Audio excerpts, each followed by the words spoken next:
Hey everyone, welcome to the Aeon 14 podcast. I'm James Aaron, and I'm joined today by Lisa Richmond, Jen McDonald, Hi. Jenny Green. Hi. Oh, yeah, everybody should say hi, sorry. Jenny Green, Amy Duboff. Hello. Did I say Lisa Richmond? I didn't hear her say hi. Hi. There we go. Hi. And our illustrious leader, Michael Cooper. You got to say hi, Michael. Oh, hi. That's our new rule. We made that up I while you wasn't were here last week. I didn't know if I say hi or not, you know? We talk about all things Aeon 14 and all things Aeon 14 related, from the science behind the series to science fiction and all other things that we think are cool, or you tell us you think are cool and would like to hear about. So today we're going to be looking back on 2018. We're taking a moment to slow down, to savor the sweet successes that came with this momentous year, and also lament the crushing defeats. Were there crushing defeats? No, actually, there were no crushing defeats. We'll only be talking about awesome things. But before we get to all that, let's get some updates. Michael? Sure. So we just had Aeon Ascendancy come out, as well as the Repercussions fan fiction anthology. And those will be the last books of 2018. Rika Conquer was supposed to come out this coming Thursday, but I haven't even started it yet. So it's just not going to happen. The mad dash to get the anthology and the Aeon Ascendancy done just sort of sapped me, and I decided that I really want to give this last Rika's Marauders book all of the time it deserves. So it'll be January 17th. But the fan fiction books is actually really great. It's got a story about the opposing AST forces during the book Destiny Lost. So one of the interesting things about Destiny Lost is that that's the battle that took place in Balam's world, where Tanis came back to the Intrepid and they fought everybody. Is that there's no lines from the AST hegemony forces. So Aaron Davis wrote this whole side of their side of the battle and how they viewed Tanis's tactics and everything that she was doing. And it was pretty good. He did a lot of research to get everything just right at the right times and whatnot.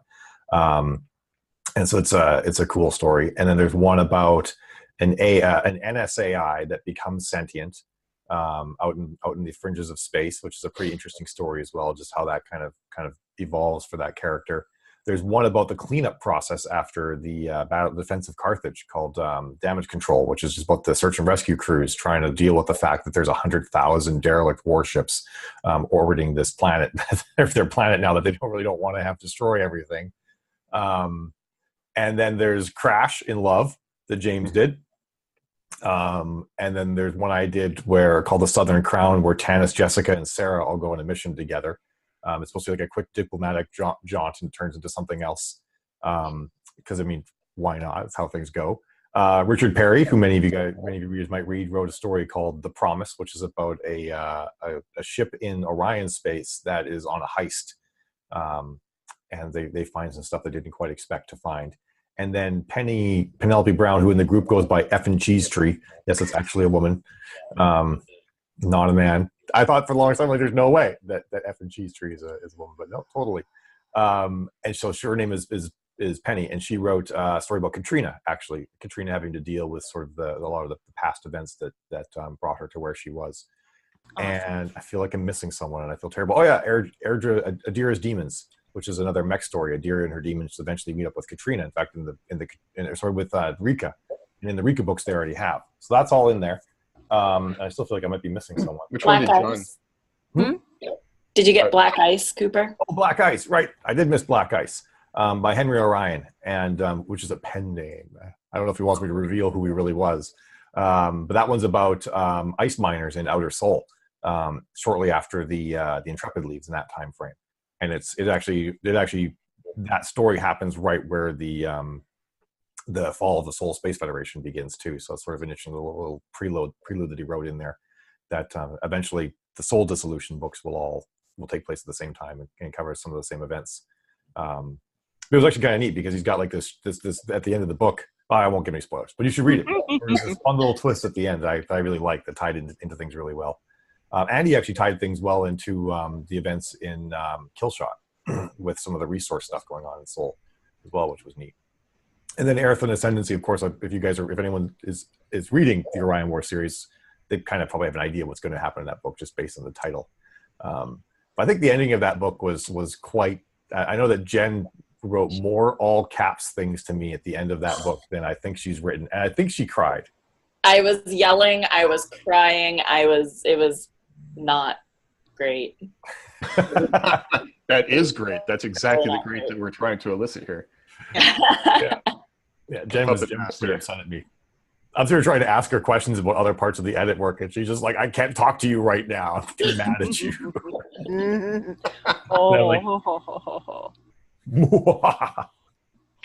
I think I know why too. I haven't gotten to that point yet, but we've talked about it. Oh yeah, that's right. Yeah, I did talk about that with you, so you might know. So yeah, so that's what's going on. That's what's gone on. The next book coming out will be Jenny's, Troy. What? Yours is I the better next book write that comes it. out.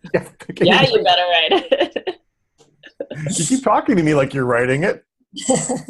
I'm just kidding. I'll probably have it ready in time. Probably. that's a great. I'll probably have it ready in time. Those are my favorite words. What's there to worry about? I have a lot of tennis to write for that book, though, don't I? Yeah, you'll probably be rewriting a fair bit of tennis and putting in a lot of the science and filling in the plot holes and Chop. Christmas is coming. Inconsistencies. I've been working on a great outline for you, Michael. I need you to go ahead and write that for me. What's that, James? I said I've been working on a great outline for Michael. I need to just go ahead and have him write it for me. Yeah. I've actually got to see what James. This is sort of backwards. James has now written an outline for me to write for the Sentience War stuff. So that should be interesting. They're like, no, it's all wrong. I'm changing it, James. Maybe, yeah. I'm sure it's going to be good. That's the fun of these things.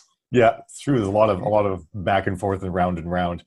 I think the goal we all have is to not work on Christmas, though, right? Yes, no one's working on Christmas. That's a shared goal. No computering on Christmas Day. The goal is kind of to send on the 26th to send Troy to Jenny. So anytime you can get that novel to me, it would be great. Yeah, I think it'll be okay. It's been a lot of fun writing, so cool. I hope you enjoy it when you get it.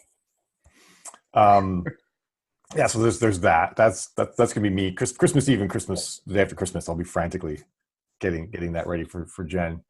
From Jenny to Jen, I'm the conduit. And then shortly after that, on the 10th, we have the next Perseus Gate book coming out, A Victory and a Crushing Defeat, which will finally wrap up their time in the Virginia system. This is odd. Zoom just told me they removed my 40-minute time limit. Thank you, Zoom. That was very nice of you, even though I'm paying.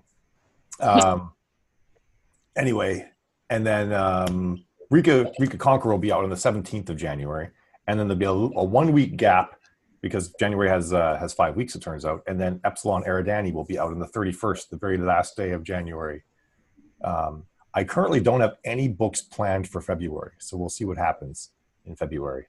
Is that You'll probably have mine around that time. Maybe, yeah. We'll see what. Well, I want to try and release yours together too, though. So yeah. We'll see how that pans out. Yeah. Well, in terms of you working on them, that might be a good time for you to be going through. Yes, I'll be working. And Jen, I can see the frown on your face. We tentatively have some books planned, but I don't need pre-orders in for anything in February. Fair enough.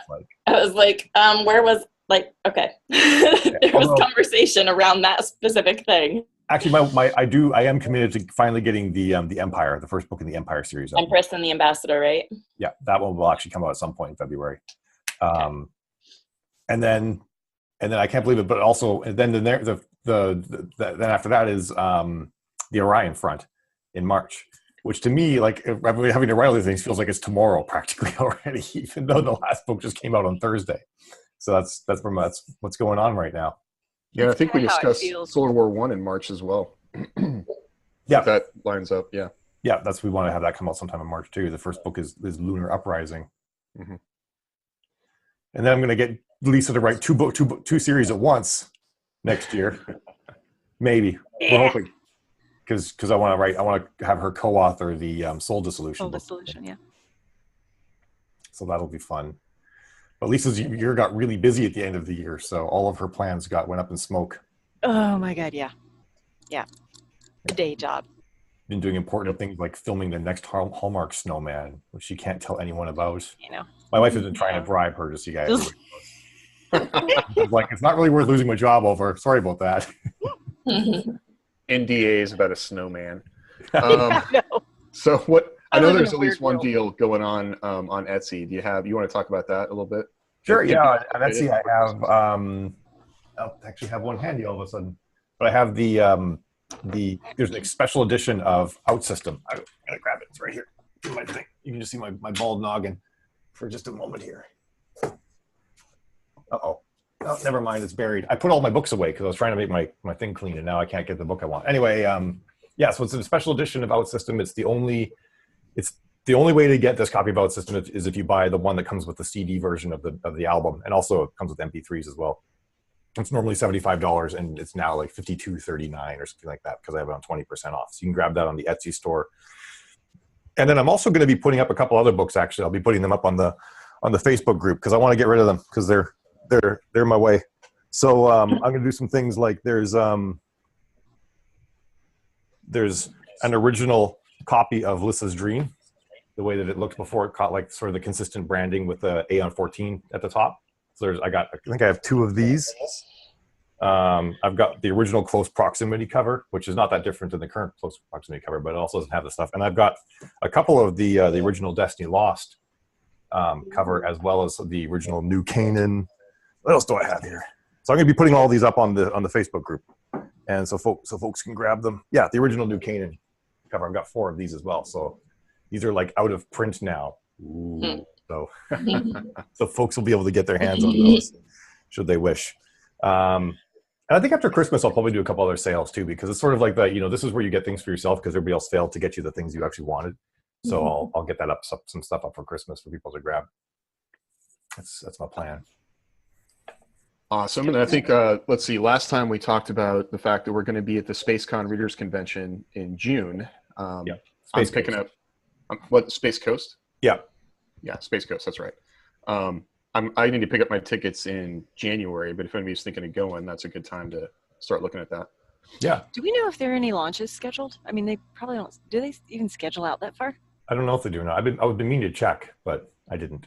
Because I do know that the hotel is like, from what I can tell, it's like a quarter mile from Cape Canaveral. So in theory, if you're on that side, you should be able to see the launch pads out the windows of the hotel. We need to do like an Aeon 14 guided tour of Cape Canaveral or something. Yeah, I want to tour Cape Canaveral so bad.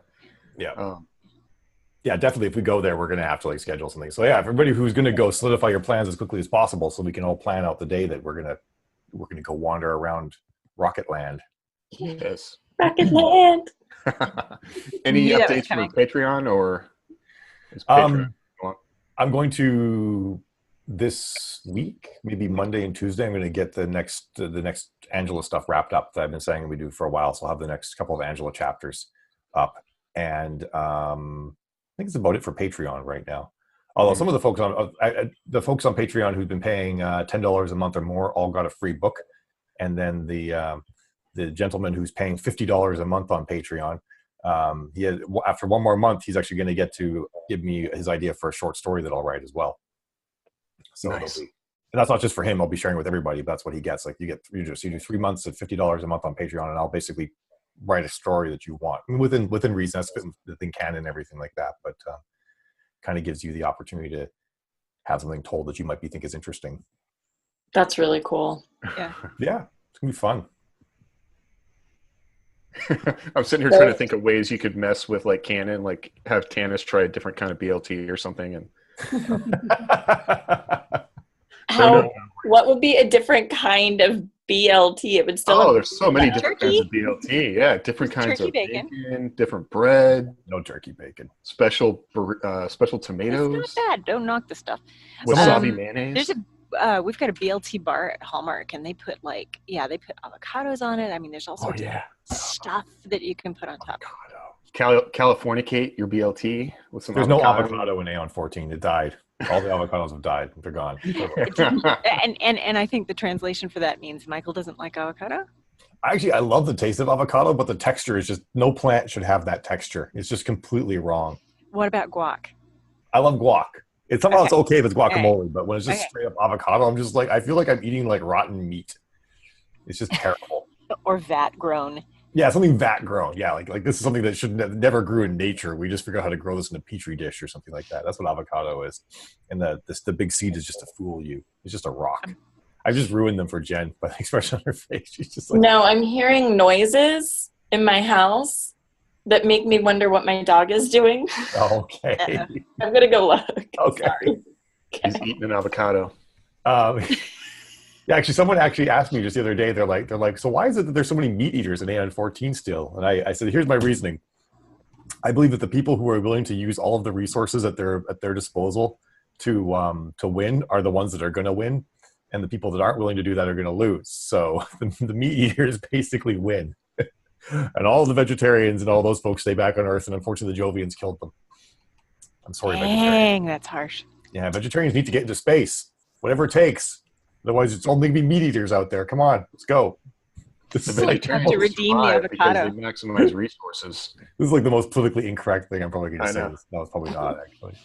I was just like off the cuff rant, giving an idea. Although I do kind of believe to a certain extent that anybody who really this sort of goes into environmentalism and conservationism is that in theory the people who really want to conserve everything will lose, and the people who are willing to exploit all resources will win, just simply because of the willingness to do so. So it does make you. The That people I think eating all the explains meat why are you- fat and slow. So What was that, James? I said the people eating all the meat are just fat and slow, so they're not going to win. That's an alternative.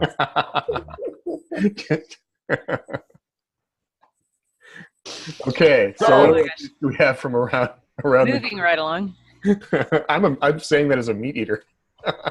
Beer is like an evolutionary technique to destroy the. Never mind. Lisa, do you have any updates from last week?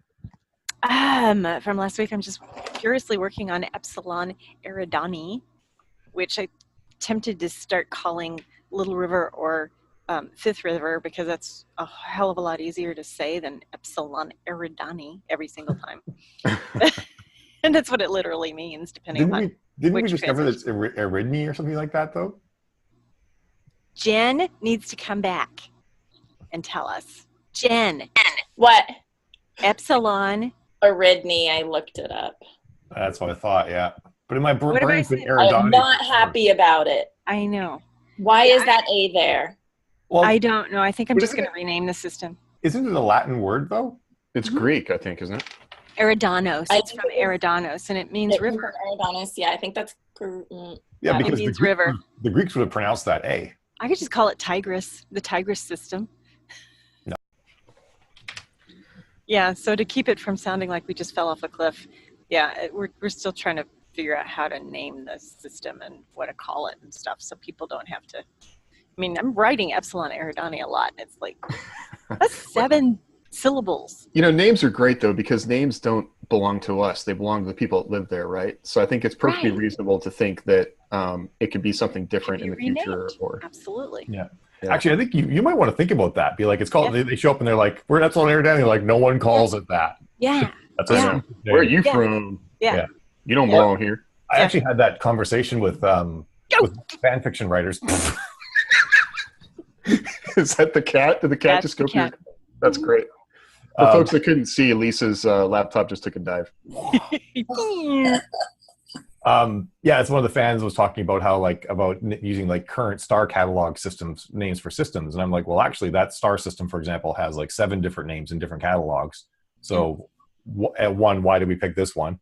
And 2, what makes you think the people that live there would ever call it that? Right. That's Exactly. why New Eden was New Eden. No one calls it 82 Eridani. They call it New Eden. And Balam's world is It's an Eridani. 52 Eridani. Yeah, they're all in the river constellation. Right. I get people right, that came after me. They're like, you can't use Eridani. That's something that Anne McCaffrey came up with. Like, no, I'm sorry, it's constellations. That's what they're named after. Yeah. Back in the 1600s, I think. But yes, that's why a lot of star systems. I actually know the names of the star systems, but the people that live there would never call it that. Right. And I refuse to call things like in Star Trek they would call Rigel 7 would be the 7th planet from the Rigel star. Mhm. I'm like, one, no one's ever going to call their planet Rigel 7. We don't call Earth Sol 3. No one would ever call it Sol 3. It'd be like going to Ireland and calling it Ireland. Except way worse. I'm assuming they must get upset about that in Ireland, right? Am I going to live here? I suspect they do, right? Because they're not Ireland. Well, this, we should like chalk this one up for another podcast because I find names fascinating. I mean, yeah, you're right. I could talk about names forever. Word etymology is fun, yeah. Yeah. That's a podcast topic. Yeah. Another one, if you go to the Ivory Coast and you call it the Ivory Coast, you'll end up in jail. At least you would for a while, because it's supposed to be it's Cote d'Ivoire, and so to use the English name of the country would see you fined or in jail. That's funny. My thing is people are particular about their names. Well, and that's a cultural, so much good stuff to talk about there. Yeah. Okay. We got that and sexuality now that we got to talk about. We got two of them lingering about. Sexuality keeps getting pushed. We're never going to do sexuality. We are. Well, actually, this would be a good week to do it because we have 6 of us. Too late. I know. I know. You can't just switch things up on the sexuality topic. Jen, how's your week been? Oh. Is that my punishment for trying to switch to sexuality? I go first. What's that? Question? We were just doing updates on how our weeks have been. How did yours go? Oh my God, what have I been doing? I've been editing a lot. It was crazy getting Repercussions and Earth and Ascendancy out on the same day. That was kind of bonkers. My dad got married this week. That was really cool. And that was in the midst of trying to get those books done. So that was cool. I did 220,000 words in like 5 days and attended a wedding and went on a road trip and did lots of stuff. Wow. So that was really fun. And I actually had time to like just sit and watch TV yesterday. I watched like 4 episodes of that 70s show and like got to just chill out. And it's been a really long time since I've been able to just watch TV. So that was really again? cool. Yeah. Oh, and I got a little time management thing that I'm super excited about. Is it working well for you now? Well enough. Is that the dice thing that you turn and? Yeah. It's time flip. Yeah. I have a lot of fun with it. Yeah, so that's actually been really helpful for me keeping track of like what my day actually looks like and breaks down to. Yeah, so you don't know it's got you put like different stickers on each side for the task you're doing, and you flip it for the different tasks, and at the end of the day you can see how long you spent doing all these different tasks. Mm-hmm. It like records it and like email, Facebook, petting animals, whatever it ends up being. Yeah. Holding baby. Do you have one side for animals dealing with? I do. It's this little paw print here. I do have a side for animals because my animals are like a full-time job. Well, my dog is like a full-time job. But yeah, so that's kind of it. I'm going to go play pool today in a tournament. And when do you go to Hawaii for that tournament? That is just February. People, you guys, she won a tournament in Hawaii trip. I was part of a team that won first place in a tournament to win a paid expenses trip to Hawaii. Expenses that's paid. Pretty cool. This is actually one of the other reasons why there's not a lot of books coming out in February, because Jen's pool teammates have threatened to throw her laptop in the ocean if she brings it to Hawaii. So accurate. I actually got to take a week-long vacation. I'm not going to be the one that screws that up for her. So I appreciate that. Just print the things out. You'll be fine. Yeah, there you go. Yeah, because everyone knows paper is also not susceptible to water. Yeah, shit. They'll have fewer compunctions about throwing those in the ocean, I think. Well, yeah, but it'll still prevent me from getting my work done. All right, Amy, how's your week been? It's been good. I had originally planned to immediately dive into this Aeon 14 series with Michael, but then when I found out I would be able to get my rights back to what was formerly the Uprise saga, so I've ended up spending the last month completely rewriting those 4 books to bring them into the Cataclysm universe. So in this last week I finished going through book 4, so I'm now just into beta edit things, but those are pretty much done now. I know I'm going to have a few more days coming up, but I can finally focus. So I'm about 800 words into book 1 of the first Aeon 14 book now, or something. Nice. Not a blank page. yeah, so doing that, and then I also, because I had been so focused on doing the book edits, I had a lot of admin stuff to get caught up on, and booking some advertising for that upcoming launch in January. So it's just a good productive week of kind of transitioning projects. Mm-hmm. Oh, that's cool. Jenny, how have you been? I've had a really, really busy week because Troy is due to go to Michael on Thursday. So I've just been writing like a crazy thing. I've been revising. My process is I kind of write most of the book and then I revise and finish it off. But it's turned out that I had a lot of revising to do for the first third to a half of the book. And I've been having a lot of fun looking up details on Megalodon and plesiosaurs and lots of interesting marine animals. Did you hear about the mummified dinosaur they found in Alberta not that long ago? Oh, no. Yeah, No. skin and everything. They actually now have actual dinosaurs. They know what the dinosaur's skin, and it was scales. It basically looks like a dragon. Yeah, fantastic. Oh, it wasn't a giant chicken? I think it was an Albertosaurus, which is kind of like a slightly smaller T-Rex. That's Wow. cool. Yeah. Serpent chickens. They found it. If I remember correctly, it was like maybe like 100 miles from where I grew up. Oh, cool. Yeah. Wow. Yeah, I might have to put something like that in Athens. Yeah, totally. Yeah, I think Yeah. Athens totally would have Jurassic Park, just like that side of Athens is Jurassic Park. Go chill out there. Yeah. And I think it's going to have extremely daring, risk-taking seismologists too. There's going to be some. I was thinking of lava surfing, but lava flows like really slowly. Yeah, lava surfing may not work that well. There's like some sort of like gas buildup that could be like some sort of other liquid buildup that could be inside the planet that could come out and they could surf that. Yeah. To research what could be inside of terrestrial planets. Mm. I mean, Athens could be anything. They just smushed a bunch of planets together to make it. Yeah, yeah, and it's still very active. So you can have some very cool stuff in there. But that's basically been my week, James. Just sunrise to sleep, writing on Troy, and having a lot of fun. Would you say that you have a very dry sense of humor, Jenny? Because you totally had me going earlier about the book not being done. Oh, well, it's kind of done. Yeah, it's not finished. I think I've got a lot of writing to do this week. Yeah, I do have a very dry sense of humor and very deadpan face, and sometimes I don't even know if I'm joking or not. So, case in point, right there. I'll wait and find out if I was joking or not. Well, I've lost my pre-order privileges again, Jenny, so I can't move this book. So, let's see. My last week has been. I'm a third of the way into Lunar Uprising. So, but I'm also kind of realizing some things. Like everything I'm doing with this book, I'm trying to think like, is this epic? Like that's my question. Like, is this scene awesome? And so I'm going back through and relooking at some things. But I've got a deadline of January 9th. To get that to Michael, so that's why I've. Can I have his deadline? What's that? Yeah.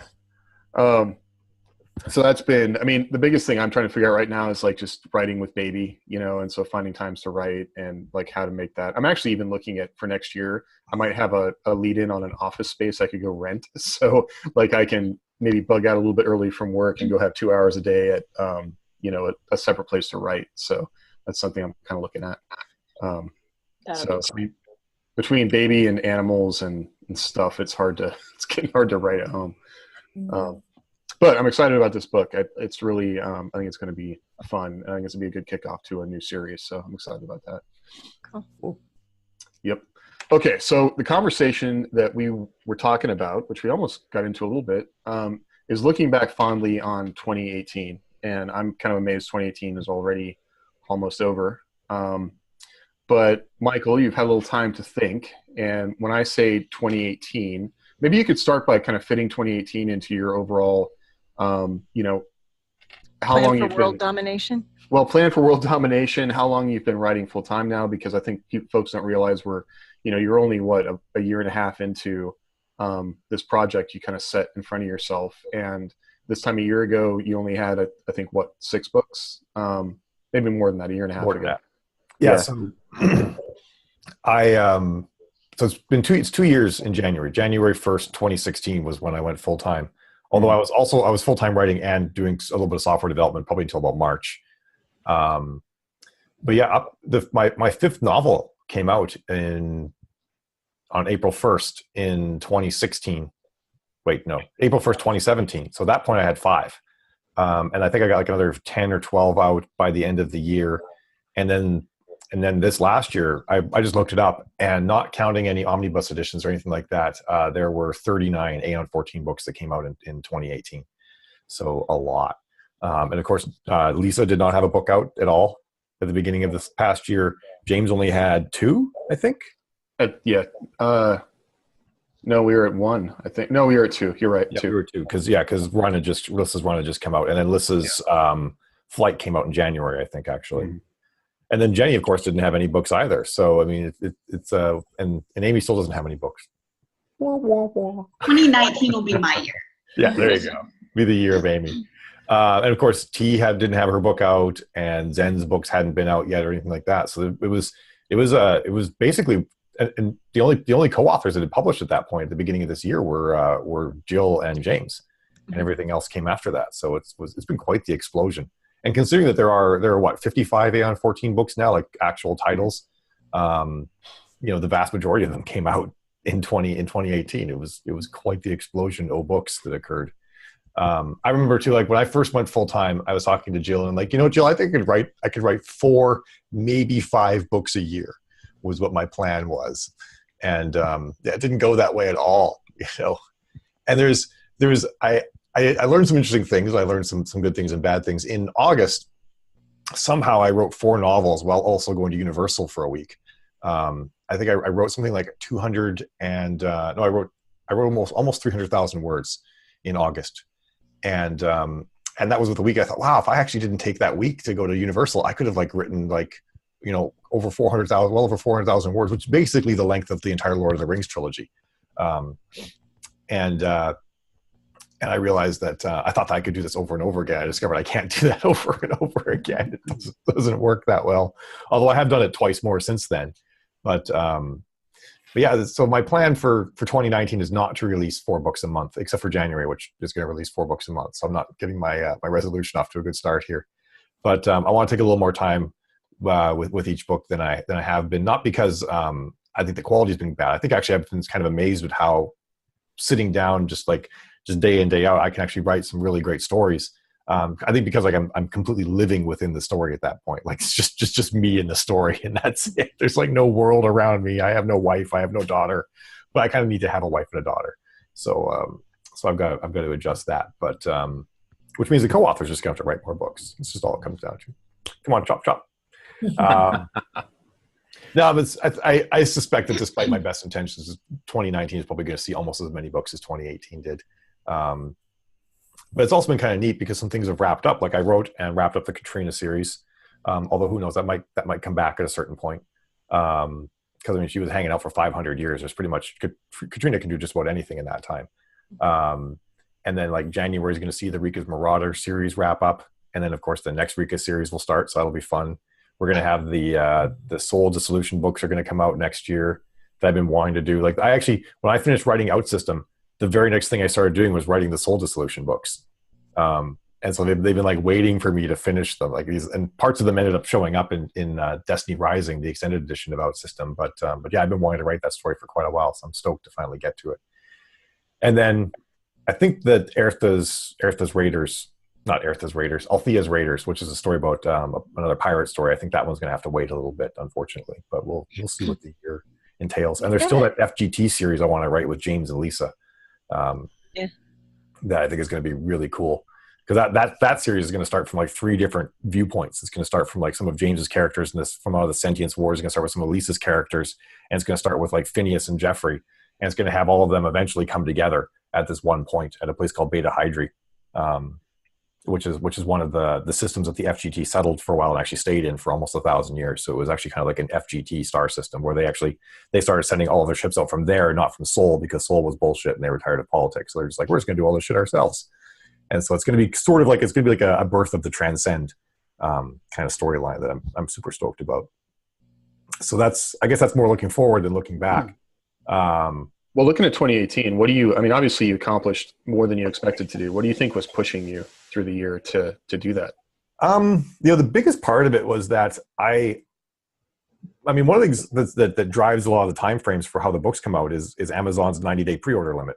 The fact that they won't let independent authors have a pre-order time longer than 90 days, which means that if you want to sell book 7 well, you have to have a pre-order link for it in the back of book 6. It'll just simply sell better, and you don't have to go find all those readers afterwards. They're going to get to the end of the book, they click the pre-order link, and they go on from there, rather than having to email them and run ads and try and get their attention back from the 10,000 other things on the internet that are demanding attention all the time. So it's cheaper from a writing standpoint to do that.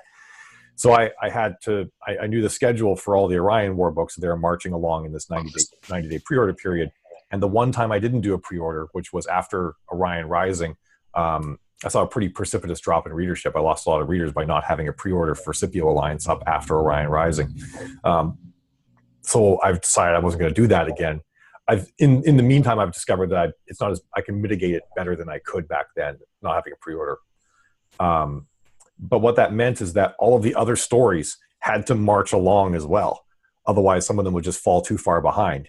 And even in my best intentions, the Perseus Gate books are still almost 2 years behind the Orion War books still in their time frame, which is better than they were before, because at one point they were 20 years behind the Orion War books. So I feel like I've got them almost there. Closing the gap. What was that? You're closing the gap. I am, yeah. And the Rika books are ahead. Rika's like 2 months ahead of Tanis right now, which is causing problems for me as well. I discover I have a very short time frame to do a couple of things because of how events have to interleave between that have already been described in the Rika books, and I kind of forgot about one of them. Well, I forgot about the date of one of them, which is going to be fun to reconcile. But really, to be honest, a lot of it really has been due to that Amazon time limit that they put on everything of the 90 days. But at the same time, it's sort of like, once I realized I could do it, it was kind of liberating to realize, wow, I can just write these books. And I do better at it when I'm focused on writing books a lot. Like if I don't have to put in a big word count, I don't. And I only write like 3,000 or 4,000 words a day. And the story is actually harder to put together as a result of that, because I write over a longer period of time, and the revisions take longer, versus if I just bang the whole thing out in a week. It's the only place my brain is for that entire week. And I make fewer mistakes, and it takes less revision work. There's more internal consistency, I think, because you're not going back and forgetting what you had written. Yeah, exactly. Yeah, because I just wrote it yesterday. So, yeah. As long as I don't go too hard. If I go too hard, I'm in a haze, and I don't remember anything. Yeah. And then Jen's like, what the hell did you do here? Sometimes I catch it before Jen catches it, but sometimes it makes it to Jen. Jen is a very good backstop. Sorry, it sounds like a terrible thing. You're a not if I missed a bunch of stuff that. Well, you're not a date person. I recognize that. Yeah, so so in some respects, I kind of have mixed feelings about how fast I went. Part of it's like I kind of missed this summer, quite honestly, and you don't get great, very, very long, nice summers in New England.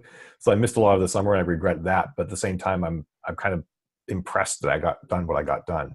I feel really good about that. So I'm going to bask in the glory of having put out almost 40 books in 1 year. I think that's a worthy achievement.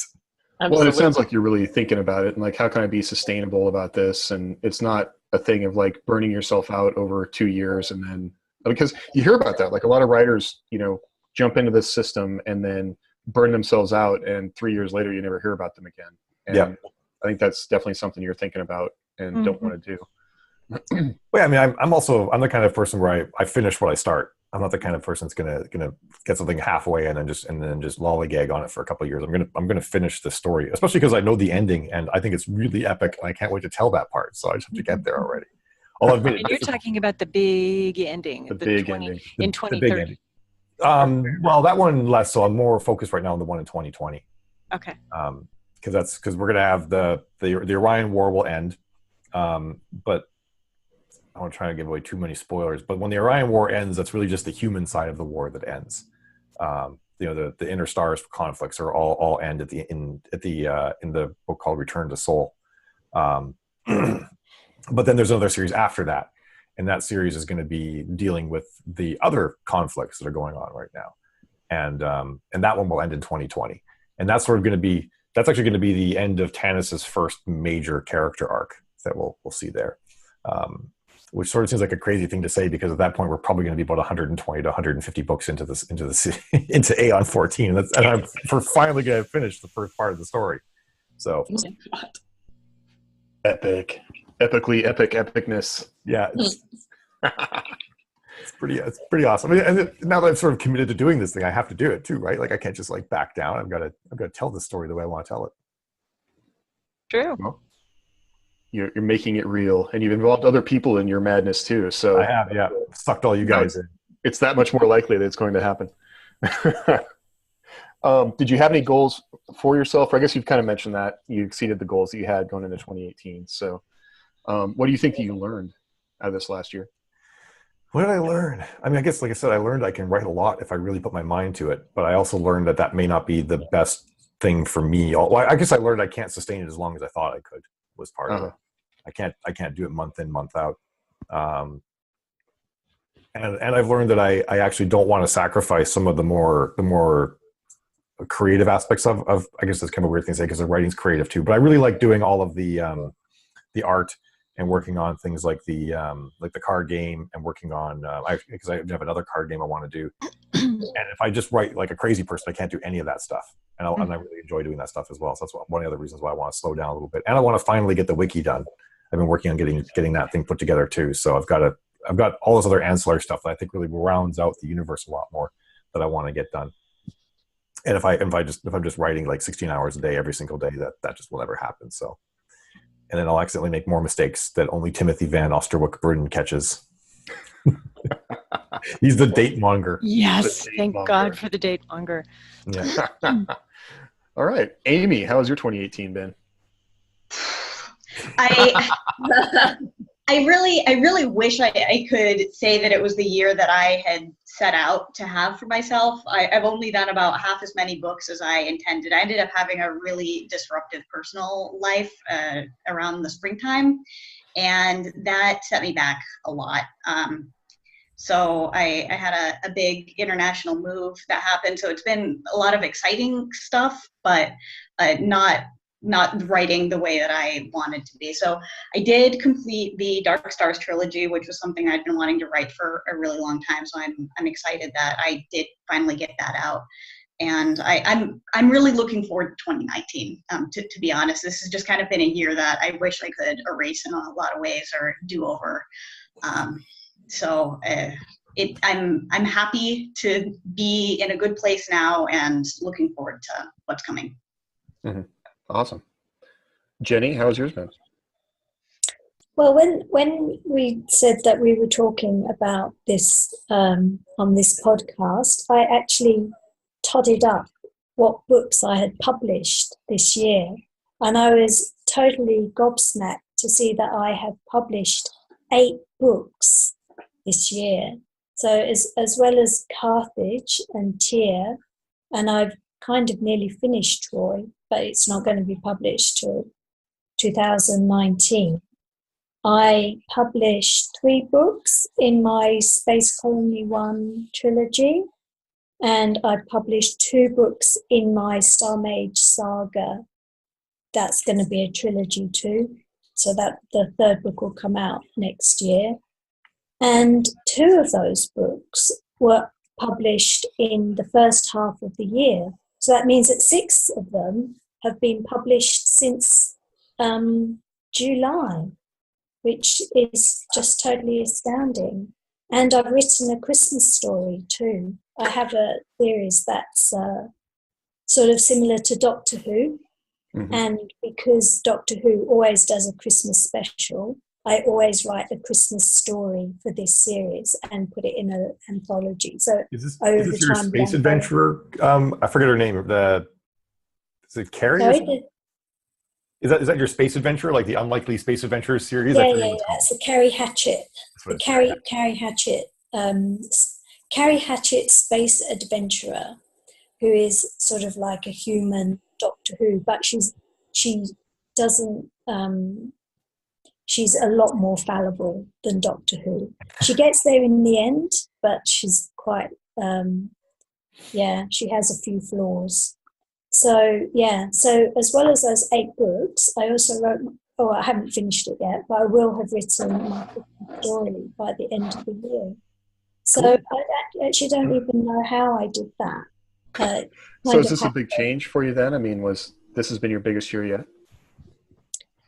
Personally, yeah, I've kind of gone full time now with it. So that obviously frees up a lot of time. But that's partly due to Michael, inviting me to write in his universe.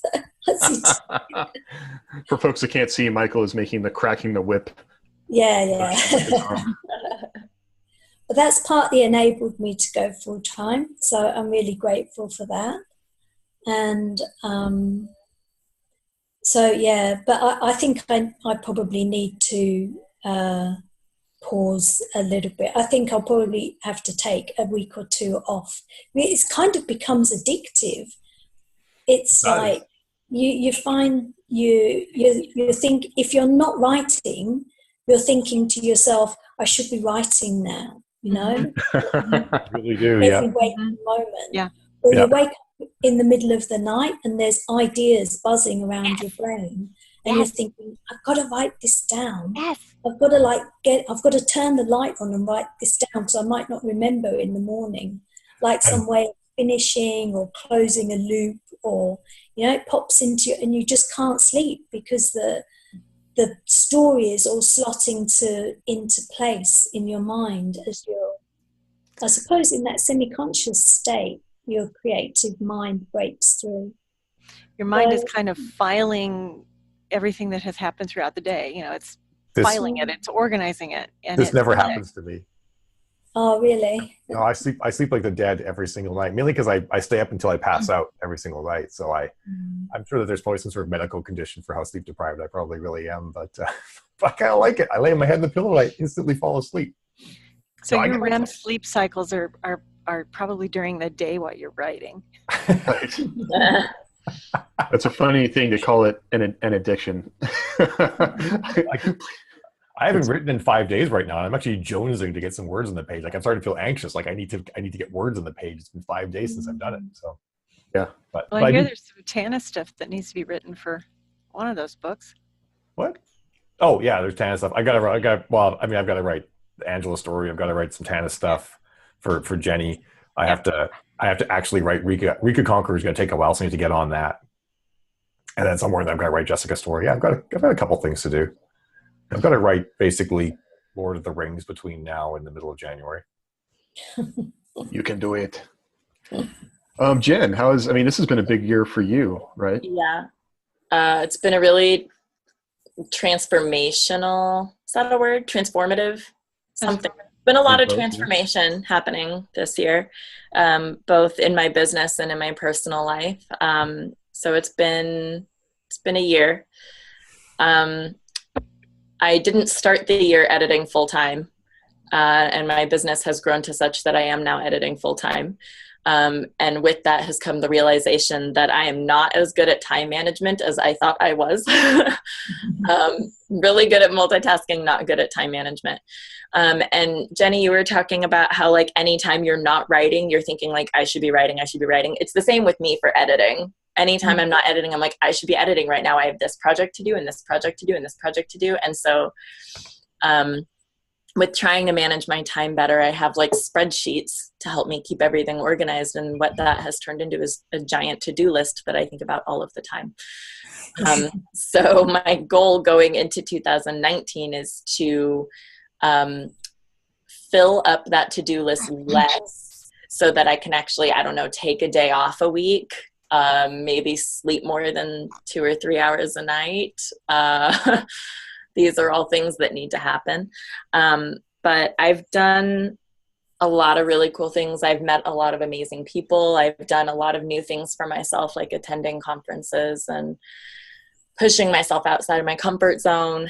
And I've got acting stuff going on and pool going on and personal life stuff going on. And it's been a big year for me for sure. Mm-hmm. So yeah, it's Are you kind of feeling balances out. now that you're, basically this is your, your sole practice? Are you feeling a lot of pressure there? Is that what that is to like get more? Because there's a financial requirement, or is it just there's work you want to get, more that you want to do?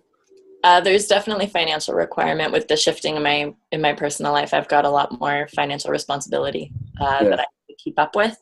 Mm-hmm. And in a city like Portland, that's kind of difficult to do. Because Portland's expensive, or? Portland is expensive. It's actually pretty comparable to the Bay Area in California at this point, which is where I moved from 10 years ago. And so it's really, I don't want to say exploding because that sounds more violent than it is, but the population has quadrupled since I've been here. And so that means that rent is insane, traffic is insane, everything. And so the prices just keep going up. Yeah, that was one of the reasons that we ended up moving away from there to where we are now. We have a much lower cost of living. So me being full-time writer, I'm currently the only income in my household. But we can do that where we are now, whereas Portland, that was completely unfeasible. Yeah. But we miss you, Jen. I know, I miss you too. I miss you too. Who knows? Maybe I'll follow you out there. Probably not, but maybe. I don't know. Who knows? For all the writers listening, Jen's awesome and just needs to, raise her rates for everyone except Michael. So that's basically. That's actually what I'm doing in the new year. Part of my business plan. I've revamped a business plan, and I'm having to use a side of my brain that I haven't ever had to use before. So, growing pains. Yeah, well, it is. It's a total. I guess that's kind of what that is such a skill to develop, and it's kind of awesome to see you've had the courage to do that, and I really admire the fact that you've jumped into your dream like that, because it's not easy, Yeah. Anyway, Lisa, how's your year been? It's been very different from any other year. Mm-hmm. There's this guy that came and said, "Hey, can you write for me?" I think you write a short story, and then Lisa made a novel. So yeah, the 10,000 word short story ended up being 85,000 words. Something like that. Yep. Yeah. Yeah. Lisa doesn't follow instructions. Noted. Lisa's an Yeah, because in the next overachiever, one it comes down to. What's that? I said Lisa's an overachiever. Yeah, and then Proxima hit and it went wah. Yep. So, no, it's been a year of discovery of going, wow, this is how much I can, because I've written over 250,000. I don't have any idea how many words I've written. You've written almost 300,000 words. Yeah. So that's a lot of words. Yeah. And most, back in the day, I think I said this before, like a career number would be around 1 million for an author. And you've done a third of a career in 1 year. Yeah. Yeah. So, and that, when you were talking about the Amazon pre-order thing, it's really something to see. Because I had, when Tau Ceti hit the #1 new release thing, I started looking at it and I realized, holy crap, I really do have to finish Epsilon Ariadne because it's number 11 already and it's not been released. Yep. There it was on the list, taunting you. You're like, oh, yeah, okay, well, I better get cracking. So it's, there is that pressure that happens that, makes you feel like, and you do, Jenny's absolutely right. You start realizing I should be writing. I feel like, and you wake up Jenny and I both wake up in the middle of the night going, okay, here's another thing that I want to add that adds detail or that connects things. So it kind of becomes all consuming. It can, yeah. but But it's the neat thing as in well a good way. is to know to do it and then realize you can do it. To do this like impossible thing and then actually get it done. That's kind of how I feel about 2018. 2018 was an impossible thing that I actually did. Yeah, and Marty and I were talking last night about it, and we were looking back together at 2018, and he said, Michael has been such a catalyst. None of this would have happened without you. Thanks. So Your drive is like pushing the rest of us along. Absolutely. I do probably be careful about that because I know I always used to hate it when I'd have a boss that would like email you on a Sunday and you felt like you had to like respond to and whatnot. So I probably maybe I pushed too hard. I'm not sure. Like you guys no, it's not. It's not even like that. It's like an inspiration kind of thing, and like a motor.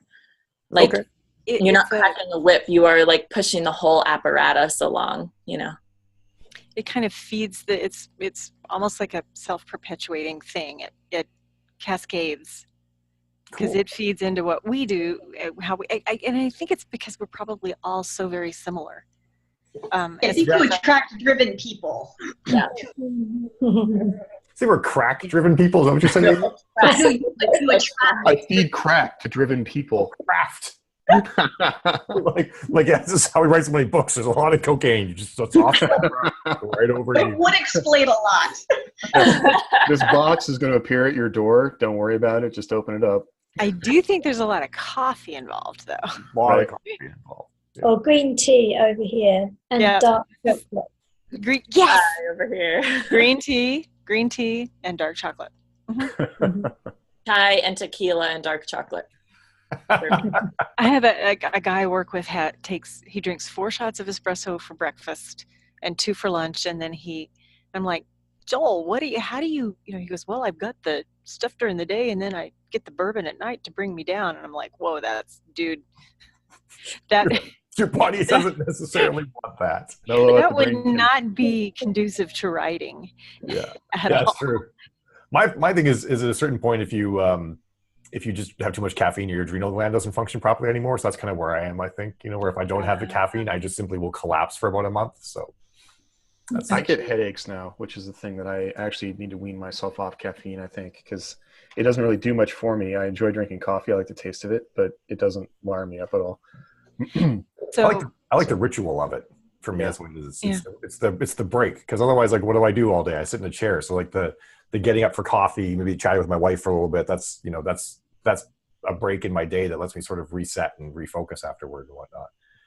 And that's another thing that I've learned, and I don't know if you've learned too, Michael, and I think you have, because you have a walking treadmill. Yeah.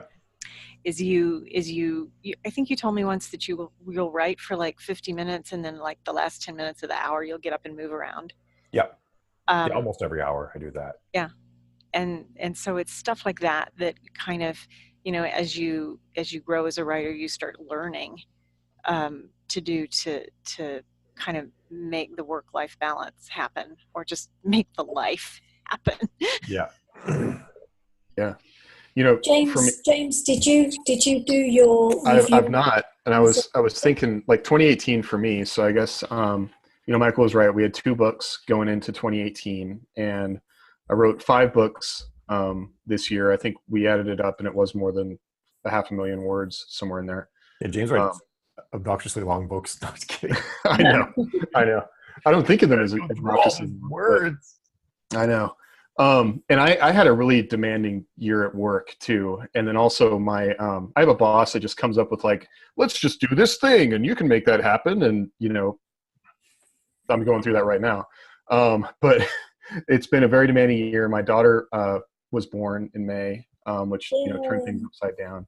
But again, it's, you look back at it and you're like, how the heck did that happen? But again, it's just, I feel like this was the year where I finally, I've been working on my writing since actively since probably end of 2013, I guess. And I tried a bunch of different things with I was in a writing group. I tried self-publishing some stuff or indie publishing some things in 2014, and meeting Michael and being able to work in Aeon 14 is the first time that really felt like things really started to click. The work I was producing was what I wanted to write. It was, hitting an audience in the right way. And So from there, it just feels like the engine has kicked in for me. And, that transition from, like, I do pretty much like think of myself as a professional with the work. And I think everyone in this team is absolutely a professional. And I've been spending a lot of time with like what I would say were like kind of professional amateurs or really focused amateurs that were like banging their heads against editorial walls and a different kind of system that now like the system that we're writing in totally makes sense to me. And I think that actually it's where publishing is going to be. And we're just basically in the midst of a transition that nobody wants to recognize, but in like another 4 years, 5 years, like this is what it's going to be. And do you feel like that Michael's team and his process is on the cusp of riding the top of the wave of that transition? I think, everybody says we're still very much at the beginning of the wave. Like when you look at who owns digital, who's actually reading on digital, like the market is only going to get bigger. Like I know, Michael's put a lot of thought into the fact that there aren't we've reached maybe the end of readers or the bubble is full within Kindle. But when you look at the overall, like how many people are reading on digital, it's still like there's so much growth to happen that's going to happen over time. And so I think that the kind of publishing that Michael is doing is what publishing will become. And traditional publishing is basically is transitioning. Like it's probably never going to go away. There will always be some kind of big three traditional publisher because of the marketing that they can do. But this kind of agile, small publishing company that can, manage its own pricing, manage its own marketing, manage all the things that Michael is doing, recognizing that all that stuff is like what it takes to be successful in this business. I see that as and I see it all, like all these other people are doing the same thing. But one of the things I've really noticed this year is I think the churn is really coming into effect where people like are trying to meet that Amazon requirement and they're burning through writers. Like they're actually like, that's why I think people are much more open about it now because they're running out of people that can actually meet this kind of writing schedule. Because you talk to other writers out there in the world and you tell them you wrote 5 books in a year and they think you're a crackhead, and they just or you're not doing, you're churning out Drek. Right. And that's, they don't get the process that goes into it, that you're part of a team, even writing, there's so many things about writing within Aeon 14 that kind of solve problems for me that I don't have to sit down and think about a whole new world. I've got a world, I've got a person I've got a team I can bounce ideas off of. I don't have to do that alone. There's much less rewriting. So all these things. I don't think you can emphasize strongly enough the support system that we've got. Yeah. At least that's how I feel. And for me, that's what 2018 was like. All these things started clicking into place. Where like you think about if this, it's like working for a small game company. I don't know really else how to explain it. Like where you're basically all working together on a project, but we're just writing. We're not necessarily making a game or a role playing game or something like that. And so it's 2018 was when like all those things started clicking for me at least. And what's the only thing that's frustrating for me is that I really felt like I had a system and I absolutely love my daughter, but like it's like dropping a cannonball in the pool, right? Like, oh crap, now I need to figure out how to do this again. And we're getting there. But that's, as I look forward to the next year, it's just like getting these, because I'm very systems oriented and I like to have a plan and how I'm doing things. And so that's the kind of stuff I'm figuring out again. I think what you were mentioning about how a lot of other authors operate, you talk about the amateur professionals who are trying the old system of getting into magazines and getting an agent and all that, is they really operate in a failure and denial environment, where you are constantly, every single effort you make as a writer is met with denial, or you feel like you failed Those at. rejection pink slip type things. Yeah, it's just you got the wall of rejection slips. And because you simply, we get the feedback from the author group, like you said, like there's all of us giving feedback to each other's ideas and stories saying, well, this can work, this can't work. We get immediate feedback from readers, and we get to find out while producing and, actually having people read our work, we get to find out what's not working and then hone or what is working and do more of that. Whereas the only place those other authors get to do it is in these critique groups, and critique groups are brutal. Right. They're going into the story looking for what's wrong with it, right? Yeah. Whereas a reader goes in looking to be entertained, and it's a different mindset.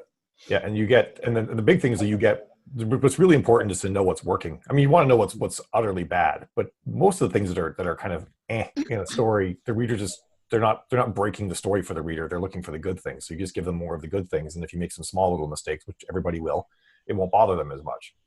And yes, we get to operate in this sort of this environment where everything is just kind of great from an author perspective. You know, we get to produce books. We have a team to bounce ideas off of. Like James said, we don't have to. We're not constantly reinventing the wheel, trying to figure out what are the rules for this world, what's going on. It's almost like, at least for me, in some respects, it's almost like being in the real world. It's like, okay, well, what would happen? Well, of course, this group over here would have something to say about that because they care about this thing, and this group would be there and whatnot. And the science is all set. Like, you know, you can't introduce science that breaks the other books. So that gives a limit there as well. And it just sort of comes together really nicely as a result of that. And because we don't have to have this really long loop of going through multiple agents and then out to a publisher and dealing with their editors and whatnot, and all of them wanting changes in the story all the way along, while also dealing with your critique group that's tearing your other book that you're writing apart. You know, we take that, what normally would have been like a 3 or 4 year process to get a book out. If you're successful, condense that down to a month and get the same amount of, or we actually get more feedback in that month or 2 months or 3 months even than the traditional process gets. Which We've I think taken is a lot of the angst out of the process. Yeah, There's enough angst in writing anyway. Well, and your goal is to ultimately get the book to the audience, right? And we Right. put so much time between getting the book. You're putting so many people in the middle that aren't necessarily helping. Like, they don't matter. The audience matters. And so there's kind of like, you can have an editor trying to dictate what the audience is going to like, but the fact is the audience decides. I mean, I've got a peer that has been doing a series for Tor since like 2006 or something, and he finally came out with his 5th book. And I hate to say it, like, it pretty much disappeared. Like, I just bought the audio CD, which normally should be like $35. I bought it for $1.30 off Amazon. Like, I was tempted to buy 10 of them. And I feel terrible, but it's like, it's that kind of thing where we're in a marketplace where if you can't produce the work, unfortunately, people are gonna, they forget. And that's just not to say that that's bad, but that's what we're dealing with, And I see this kind of system, and I feel so fortunate to be here. Like, it is what's sustainable, and it's going to be, forward, because I want to be doing this 10 years from now, right? And so this is the kind of thing that I think is going to maintain that sort of that momentum, Yeah, it's my there's no way I could ever go back to working for the man ever again, Well, and that's my big, my big goal, not to get into 2019 yet, but like, that's going to be one of the most difficult decisions I have to make. Like, why not do this full time? Because I feel the same way. Like, in fact, there was a question on Facebook about this, and I'd written that I did 5 books a year. We have 5 books initially planned for next year. The fact is, if I was doing this full time, I probably could write 12 books. I could probably, I would be in the same boat as Michael, where I feel like as long as I know what I want to write, like, I would probably, I don't know, figure out how to not burn myself out with it. Because I do feel like I could write more, if I had the time to do it. So that's going to be the challenge across the next few years, is to figure out what's the right thing to do. And 2018 has made that possible for me. That's not something I had even thought would have happened in 2017. So I don't know. It's been a big change. And also just the people around me. Like, it's kind of funny at work. I think it was around book 2, so I work for a police department. They're all pretty, they're police officers. Word got out that I had written a science fiction book, and actually like 3 people at work read the series, and a couple of guys tried to tease me about it, like, oh, what do you think about AI, huh? And I was like, yeah, now they don't tease me anymore, because when I talk about, like, it's like the professionalism that the whole process has, and the fact that I'm doing this, like, it's kind of funny. Like, that transition happened, and now it's not something anybody can give me a hard time about, Yeah. Now it's a real thing. Right. So anyway, that was 2018 for me. One of the things that I wanted to ask you, James, was were there any milestones that you hit in 2018 that really stood out? Because I know that you did one thing that stood out to me. What was that? You made me cry. Oh. In one of your books. James was a jerk. Do you remember? Yeah. You had one really incredible. Were there any parts of any of your stories that just really you went, wow, yeah, I really achieved that? Yeah, I still like finishing the series was a huge milestone for me anyway, because I didn't know that I could do that. The fact that, like, Michael trusted me to write a 5-book science fiction series was like enough to, like, holy crap. But then to be able to finish it, and then I still think about that, and it makes me like to have made a character that still makes me get teary. Even in Vesta Burning, like I was going back over some of the how the characters were feeling, and I was, because I mean, in a lot of ways, Andy is me, and so writing, like, it's funny when everybody complains about stupid things he does, because like I think about, dumbass things I did, and so like I still it makes me emotional to think about it, and in a way, it was like kind of letting go of that part of myself, and so that was huge for me. And it's been actually even, Proteus Bridge and Vesta Burning are kind of like a transition out of that. And so that's why I think this next series will be different. I mean, I'm not going to say it won't be as personal, because Vesta Burning had a lot of really personal stuff in it for me as well. But that was big. Like, I guess, yeah, one thing about writing this fast is you don't dwell on it as much. Like, the book's done, it's out, now let's move on to the next thing, which is good, I think, in a way. But I think I could have probably wallowed in that book a lot more than I might have, which I don't know if that would have been healthy for me or not. And it may not make it might not make the book any better. It might make it worse. Yeah, Because in some respects, the raw emotion that you funnel into a book the first time is the best version of that book. You get that raw, visceral feeling into the page. You make sure that it reads well, and then you stop messing with it at that point. Yeah. Like that happened in Heir of the Ascendancy. I could have actually, and I considered it. I was strongly considering canceling the book entirely, the pre-order, and spending another week on it, and then putting it out. And because the end of the book goes really fast, and I did it on purpose, because I felt like the end of Heir of the Ascendancy could have been like a whole novel in and of itself, and I could have spent like hundreds of pages talking about all of the minutia that was going on around these people. But I felt like that would have slowed it down, and that would have taken away from the gut punch that the book gives at the end. Because you would see more of it coming if I did that, and it would be less in the moment when it actually happens. Yeah. So I think in many respects, sometimes books can be a lot worse if you spend more time with them, and then if you do them the way that you first conceive of them and get them out. Yep. That's not to say that you shouldn't revise. Of course, I'm a big believer that the rough draft is still a rough draft. It's not a viable novel, but the way that you wrote it the first time, I think a lot of times, unless there's some sort of glaring plot hole or something like that, is usually a really good story. Mm-hmm. Yeah, I think it's again that philosophy of coming to it to be entertained, or coming to it to find things that whatever. But yeah, I don't know. I'm really pleased with 2018. I just hope to be able to do it again and do more. Okay, I got an important question. Have I ever made you cry, Lisa? Or have I not achieved that? It was only James made Lisa cry. I'm trying to think. What about cheeky? If you have to think, then the answer is probably no. Well, there are a whole lot more of Michael's books kind of crammed up in here. So, what about when at Cheeky's funeral? No, for some reason, but you know what? I think because I knew ahead of time. I knew. Yeah, that's true. I give you a lot of spoilers. Yeah, that might be why. Yeah, that might be why. Gotta stop. I make Jen cry all the time. Not all the time. It's not all the time. She's dehydrated from how much she cries while editing my books. So what happened to one of her laptops? She got wet. No, there's only been I get teary-eyed, but there's a difference between me welling up and me sobbing and sitting there with my head in my hands curled up in a little ball, not wanting to keep reading because I can't bear to think of what's going to just happen next, but I have to because it is literally my job. I can't stop reading. Well, when I cry reading a book, I don't think I've ever broken down sobbing. Maybe once or twice. Yeah. Twice for me. For you, and Ertha was one of them. Or no, I guess 3 times because Katrina. Oh my God. Yeah. Yeah, Katrina and Rika both. There were elements there where I went. I mean, they were deeply. I hate the word impactful because it's not a word, but they had a strong impact. Cool. It's actually now in the dictionary, and I hate that. Language works, Lisa. It's a good thing. Just moving this for the language podcast. There's a lot of things to say about it.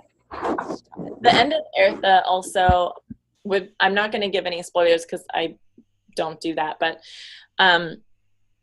it was one of the only times I've ever felt the urgency and the intensity of things in the moment where everything is just collapsing literally things are just like one after the other, and you're like, oh my god, what else can fucking happen? Like, that has been a rare feeling for me. I think because I have to come through these books from a technical lens, some of the things don't hit me as hard as they might hit a reader who is not That's having. because you're not blasting through the story. You're reading, rereading, making changes, and moving on. And So the emotion that you guys are able to, the emotions that you guys are able to evoke in me is still through the technical lens. And so the fact that you can hit me that hard when I'm not just like reading, that's when I know, like, holy shit, you know? And Ertha had that for me at the end. That's why I was in all caps all the time in the margins. Like, it was at the point in Game of Thrones where I threw the book against the wall. If I could have with this book, I would have thrown the book against the wall. I do have to go through the comments of yours in that book and see what I can actually put up on the Facebook group. It's not spoilery, yeah. Well, it's spoilery or swearing, you know. I'm going to have to maybe blur out some words or something like that so Facebook doesn't come after us. Facebook doesn't mind swearing. I would have gotten blocked so many times if they cared about. Facebook's been getting a little bit weird lately. What? Facebook's been getting a little weird lately. Oh, okay. It all comes down from the sex trafficking laws in the United States, of all things. Yeah. I mean, that's one question to talk about too. Like in 2018, how has the fan response changed? Like, where did the Facebook group start at the beginning of 2018? Was it like a good one? 200? Yeah. 200 is that when it started? Was it in 2018 or did it well, start? I don't think. I'm trying to think when it's been longer than that. It was but I mean, 2017. I remember noting that when we were at like 300 people, and then now it's up to 500. So it's almost 520, I think, right now, give or take a little bit. It's been, and the crazy thing is that in going through the Christmas cards, which some of them are still on the floor down here. We're going up this is hilarious. Watching Lisa kind of attack her. Lisa's fighting her cat for her microphone. We should have the Brady Bunch view. Oh, the cat got the thing. Oh, he's got your phone thing. Oh, now the cat looks all upset. That's like you've rejected me. I'm back. All right. It's kind of interesting because a lot of the majority of the fans are not in the group, which is kind of still a weird thing to think about because there are about, I would say there's somewhere between 5,000 and 10,000 hardcore fans who've read the majority of the books.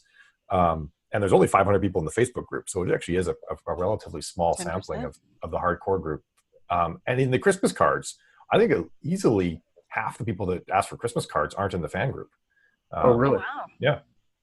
So they only get aware of things through email. And a lot of people aren't on Facebook. There's a lot of people who hate Facebook. So I'm sure that's part of it. The only reason I'm on Facebook is the fan group. I hate Facebook. Yeah, I don't use Facebook for anything except for the fan group, really. That's all I do in there anymore. Yeah. I check it like once a week and find I have 80 notifications and I get super overwhelmed. So I just start looking for things I've been tagged in, and that's all I pay attention to because I can't. I can't deal. It's a huge time suck. And it can be, I've got a lot better. No writer has time for that. What was that, Lisa? No writer has time for that. I know. But, we had, like, Tex came to see us in Vegas, and you've had some folks come to see you at other readings, right? Yeah, well, Tex and Larry both came to see us in Vegas. Yeah. Oh, that's right. I wasn't there for the other reading. Yeah. And actually, there was two other readers that came as well, who also weren't authors, because there are actually a bunch of authors who also read Aeon 14. Although I'm sure half of them are just like, what is he doing that is working so well? Yeah. Some of them actually tell me that. They're like, I'm reading your books just to see what you're doing. I'm like, well, thank you, I guess. Thanks. As long as you're it, right? But yeah, that was really cool. And I had people did come to see me in Florida, like Merlin Gandolfville or Gandolfini. I can't remember what she uses her last name. She came to see me, who I thought was a guy as well because her name is Merlin on Facebook. And then Nicole Emmons came to see me as well. Nicole's great. She's like about this tall, and she's just all fire and brimstone. She's awesome. And I named a character after her in not Nicole that's in the group. Nicole Emmons, one of the fans. I know like a surprising number of Nicoles all of a sudden. But yeah, so there's a mech named after her now whose name is just Cole. Cole, yeah. So I did that after meeting her. I had to make a mech for her. So that's been a really fun thing, by the way, is like the naming of of characters after fans. Because I think there are probably about 140 characters in Aeon 14 now that are named after fans. Oh, wow. surprisingly large number, and it's hard to keep track of. But I'm working. I've got a whole new slew because all of the Patreon fans who do the $5 or $10 a month patronage option actually get to have a character named after them, and they get to maybe have some details and whatnot as well. So there's a whole slew of them. They're going to start showing up too. So that's been sort of a fun thing to do with the fans. And then working out Snark and stuff like that. Some of the fun stuff we get to do has been a really cool part of 2017. And the sheer volume of art that Aeon 14 has now. What year are you in?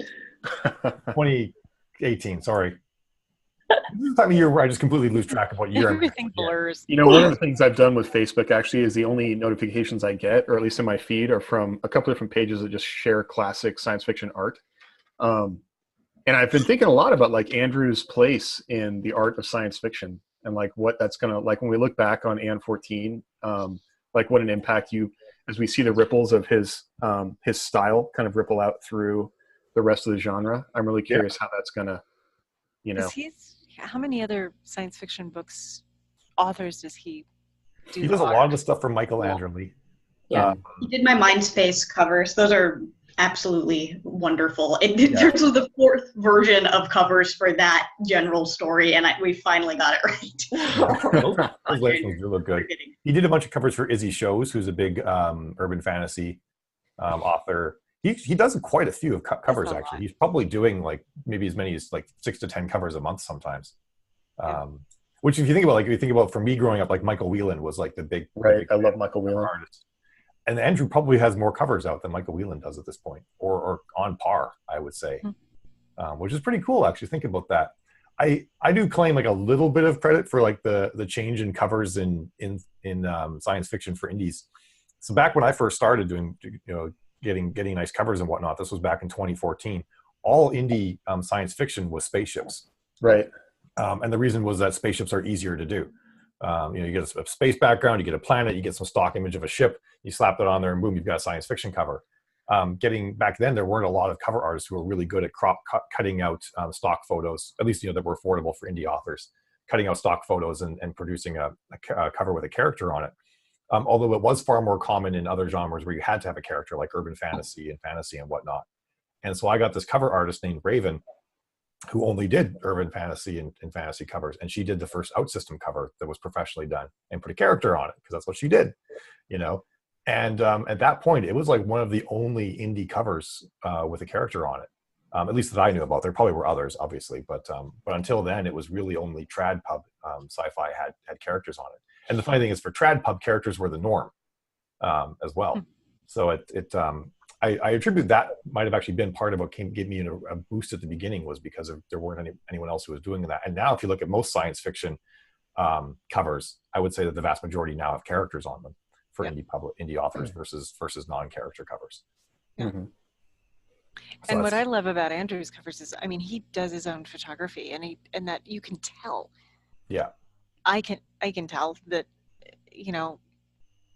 he has, it's the lighting, it's the way the characters are posed. It's just so much more, it brings so much more to the art. Yeah, he is really good at making it look like the character was standing in whatever background that is sitting behind them. And that's the hardest thing too, is get the light sources right. You look at a lot of covers and like people are lit from different sides, and most people don't understand what's wrong with it. They just know it doesn't look right. So they look at a cover and like that looks like the characters were pasted on. And the reason why it looks like that's because one's lit from the left and one's lit from the right and stuff like that. So and Andrew is really, and if you actually even look at if you look at the shadows that he puts in and reflections on the floor, like if you look at the cover for Lastral and Perseus' arm, the reflection of the corridor is visible in Jessica's outfit. That's like he actually went and put that in because she was wearing a shiny outfit, so of course the reflection of the corridor would be there, and the reflection of the corridor is visible in Cheeky's glasses too. Wow. And stuff like that. So there's a lot of attention to detail. All the details. Yeah. So, I do think he has been a really big part of the success of Aeon 14. The fact that like every single book has like a super professional looking cover on it, except for the ones that I did. No, I think that you do some. I don't know, because you do the typography as well, so that's a big. Yeah, I do the typography. Yeah, and I did the Orion War books 1 through 7. I actually did that cover as well. Or 1 through 3, and then the Ignite the Stars and stuff. I did those too. So I've got a couple of them. Actually, I did the Fennington Station covers because Oh, nice. Yeah. I couldn't find anyone that could actually really do like cozy sci-fi the way I wanted. So I'm like, I'm just going to do this. I'm going to make it look like a video. I thought you did the Carthage, and I thought you did my covers too. No, Andrew did those. Oh, did he? Yeah, I did the typography, but he did the art. Yeah, for folks who don't realize, like, typography is hard to get right. And I think that's one of the big things you can see on a lot of covers too, is that the typography is flat. It's not dynamic. You know, that's a big, even in any commercial work, you can see, like, if they spent money on that, like they should have. But I digress. Yeah, and Amy's like, they're right there with me. Amy's my font buddy. I'm like, Amy, what font do I use? Amy's got like 9,000 fonts. And she's like, oh yeah. She'll give me a selection of fonts and I try those out.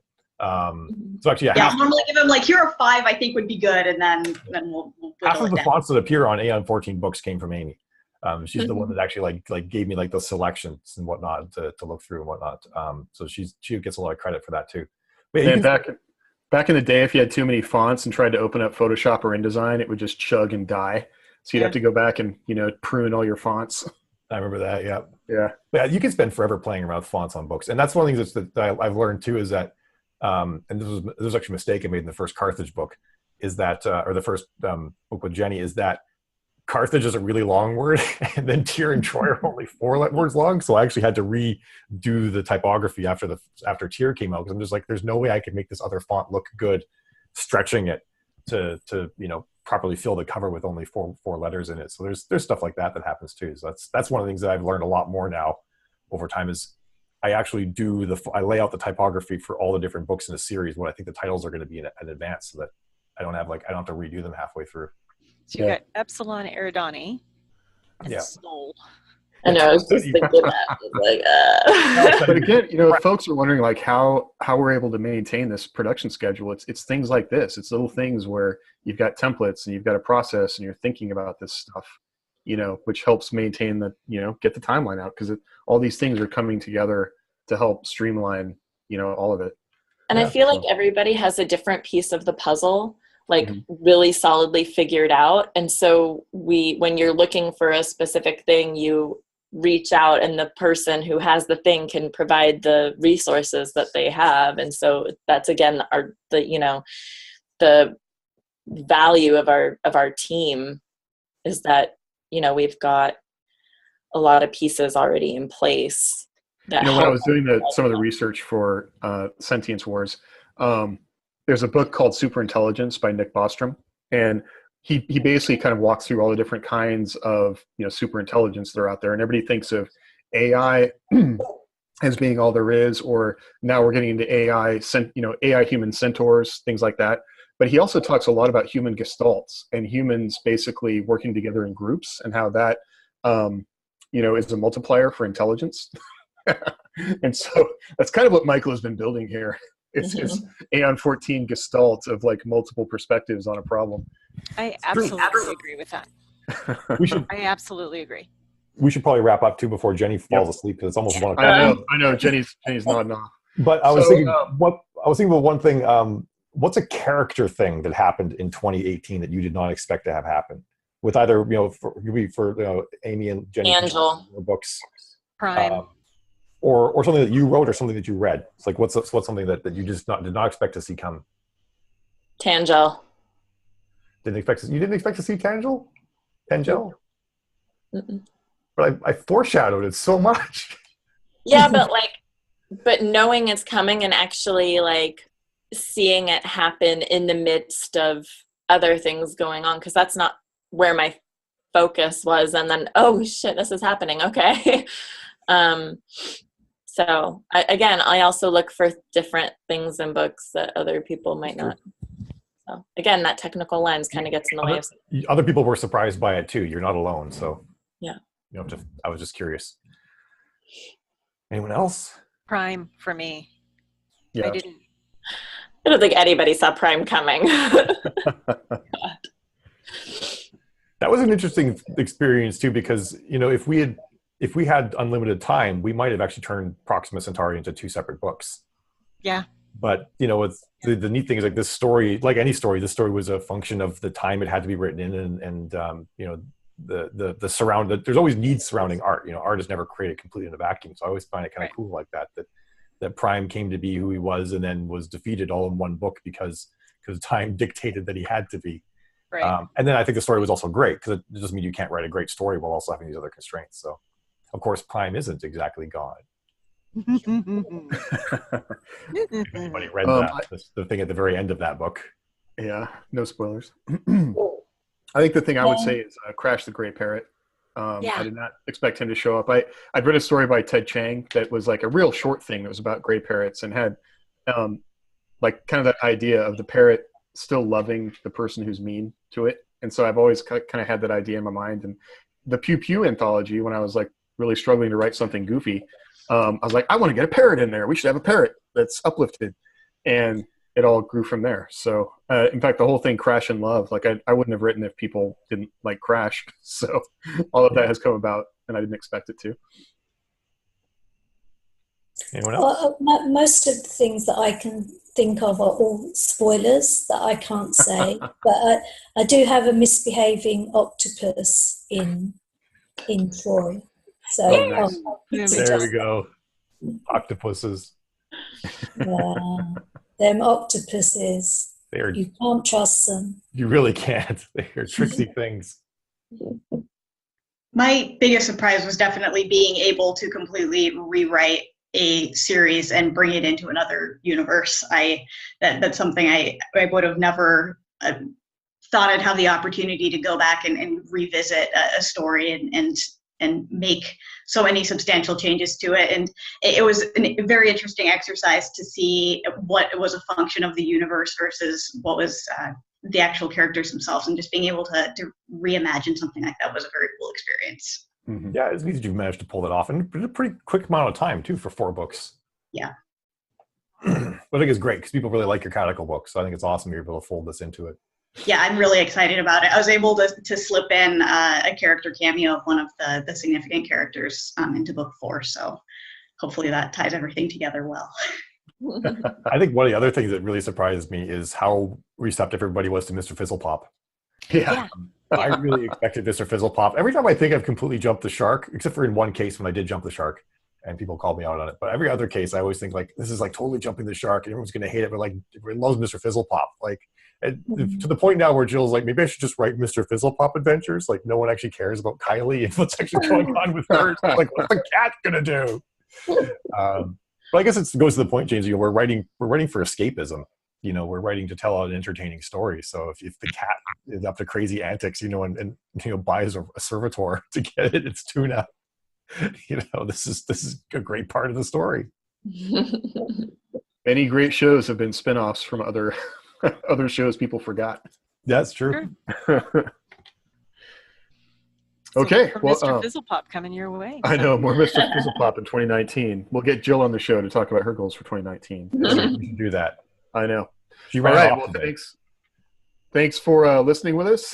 This has been a fun show. I'm really excited about this last year, but also really looking forward to 2019, and I think everybody else is as well. So thanks for joining us. As always, you can catch up with us, you know, all the time on the Facebook group, which is facebook.com/groups/Aeon14fans. Or Michael answers the email as well. You can always hit him up via message and whatnot. Okay, for everyone, we're going to take a break until the beginning of next year. So we hope everyone has a great holiday time, whatever your holiday might be. And until then, we will see you on the Intrepid. Bye. Bye, everyone. Bye, guys. Ciao.